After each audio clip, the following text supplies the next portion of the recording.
Владимир Путин или Курошева вақытында Дональд Трамп Украинада Русияның исселесіна диққат айрajaq. Бұны CNN білдіре. Телеканалының мәліметіне көре, сөз Русияге қаршы Америка Қошма Штатларының Украин қырымының ишғалі себебінден жазаларының артмасы аққында кетежек.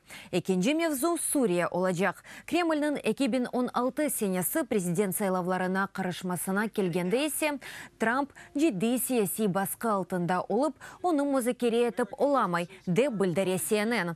Трамп ве Путиннің субеті Америка Қошма Штатларының дегер мемлекетлер иле субетлерінден байығы фарқылы олajaq, дей милли хавсызлық меселелері бойынша кенішчісі Герберт Макмастер. Хатырлатам, Америка Қошма Штатлары президенті, Русия президенті иле Гамбургта июль 8 ве 7-сінде кечерілежек G20 саммитінде көрішежек.